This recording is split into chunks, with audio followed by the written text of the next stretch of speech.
Hi everyone, Comic Reviewer here, and this time reviewing on Creed. Now, as you know, Creed is meant to be the new entry into the Rocky film series that was mainly directed by Ryan Coogler, who also directed the movie Black Panther, and always wanted to tell his own version of Rocky.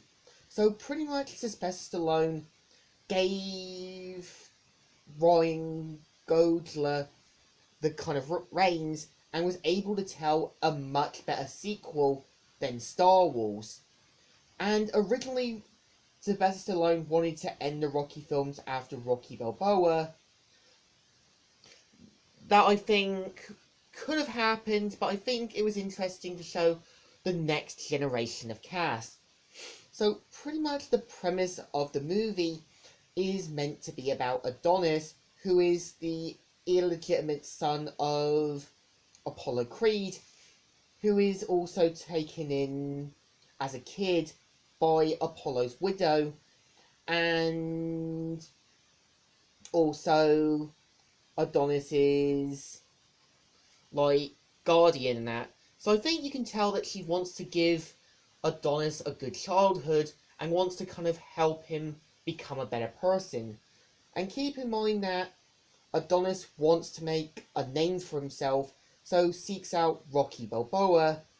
And I think with Rocky is that you can tell that he's a bit reluctant to train Tommy.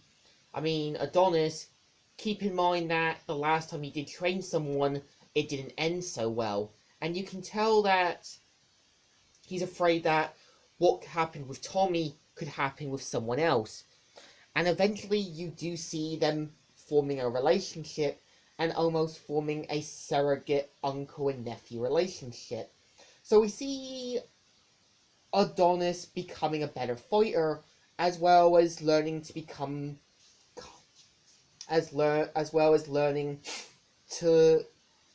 learning to become something more than just the son of Apollo Creed. So pretty much you are also introduced to Adonis's love interest, Bianca, who is pretty much a talented songwriter and is kind of meant to be something similar to Adrian. And what's interesting is that, yeah, you've even got the kind of Apollo-like character who is meant to be Paddy Ricky Golan, who is played by an actual former British boxer known as Anthony Lewis Bailey.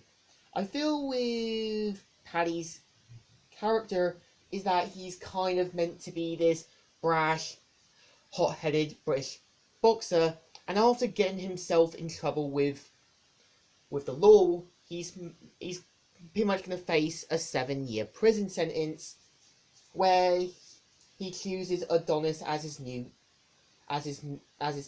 final fight, as well as pretty much seeing this as his chance to kind of give the fans what they want. So I do admit somewhere Creed is actually better than the Star Wars sequels, and actually much better than, to me, that it's able to tell a better story. Because Adonis is pretty much a young, gifted fighter, and you can actually tell that at first Rocky does kind of feel a bit reluctant to train Adonis, but eventually sees something more in him. Something that he did see in Tommy that he wasn't able to help. And you can tell that he does help Adonis become a better fighter. And I think what makes Creed work is that it lives up to the expectations of Tommy. And I mean, of Rocky. And I do think that Sylvester Stallone did the right things, giving the reins to someone else and able to tell a decent story. And I think somewhere that you can tell Adonis wants to be more than just a Creed and wants to be more than a better fighter. And you can tell that yeah, the people in Rocky's life have left him, and you can tell that he sees a lot of potential in Adonis, as well as forming a potential uncle and nephew relationship. So I think the movie deserves 2 thumbs ups. Able to tell a better story, able to tell a better sequel, much better than Star Wars' sequel trilogy. So, Comic Review here, signing out.